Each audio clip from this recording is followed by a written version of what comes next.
Kung mapupunta kayo din sa Baguio City at kayo naghahanap ng masarap na makakainan, ay din kayo sa Original Chef. Ari matatagpuan din sa Outlook Drive. Itanong nyo lang din sa mga taxi driver o kaya ay sa mga taga rito sa Baguio kung saan yung Outlook Drive at ituturo nila sa inyo yun. Ay baling sulit na mga pagkain din oh. Direta. May dinuguan. Kasama natin sinanglaw at ang sinanglaw. Maporito ko. May baon naman akong cold cheese.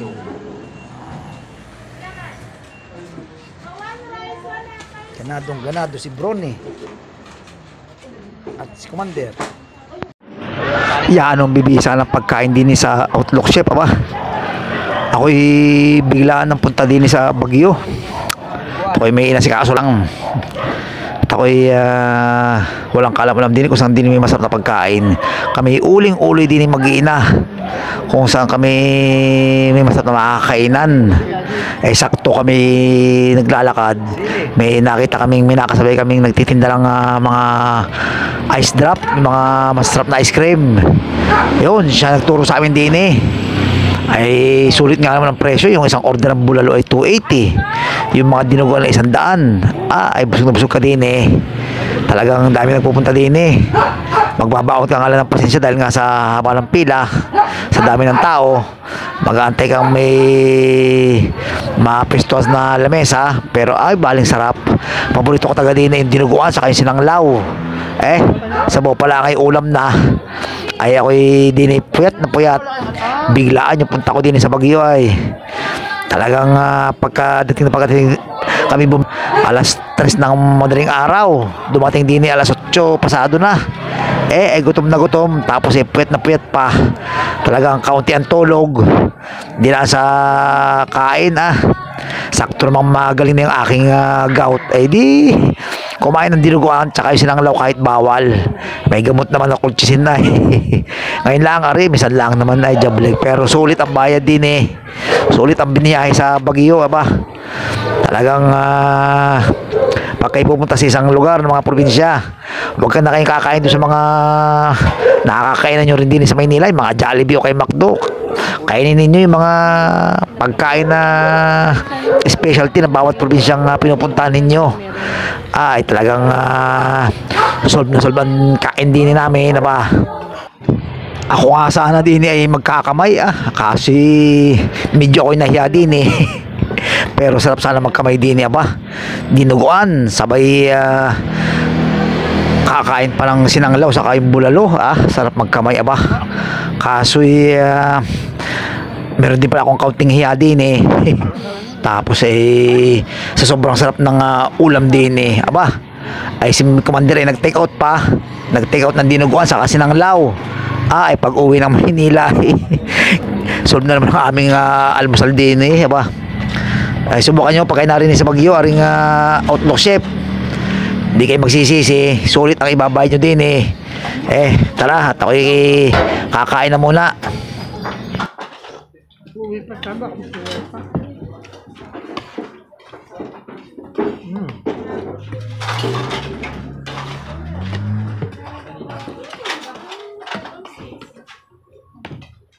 Dinuguan, paborito.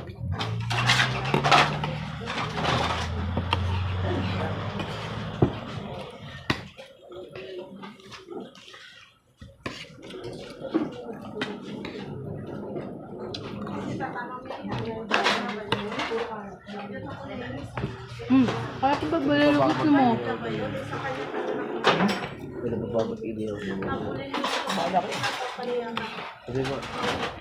Ano sa bakit ito?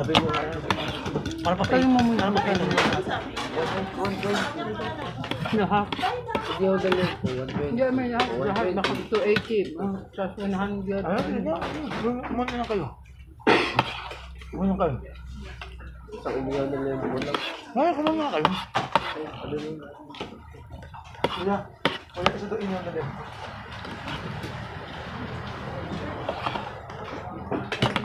Sana pa hindi. Ito ang sinusuksok. Hindi ba?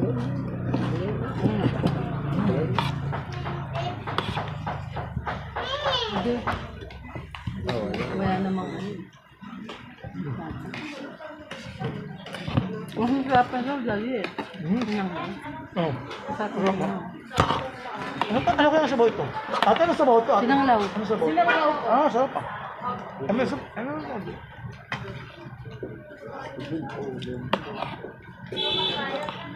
Ano? Gusto rin yung makakain. Parang ko ng kando. Kaya mo ba?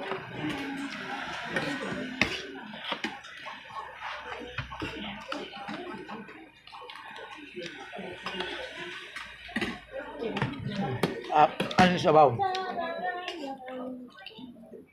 Ay, sumag-ramen sa 1.5 na gusto sa'yo. O kaya, parang sa Maynila nito, wala. Kasi nakalaw dun. Nagganto mo sa mamili. Pero, katabi mo sila yan. Ano? Ha? Ha? Matang. Matang. Ano yun? Ay, titimplang. Ha? Titimplang mo lang. Ano kasi pati?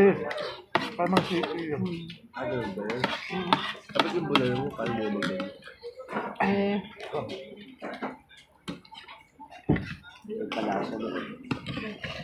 Medyo matabang ka. Ha? Medyo. Ano? Medyo matabang. paniyak nga ako ng inihaw mo. Mas ma-protein yun kaysa sa pork Kaya chicken. ang inihaw mo. Ako, baka eh. Hindi mo yan, taba. Medyo matigas lang yung laman. Medyo matigas ang laman, hindi pwede sa bungal.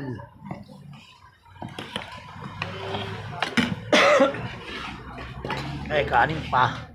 Diba? Mahaba ang binyahe. Opo, Kaya kung Tibay mo, wala kang tulog. ayos na.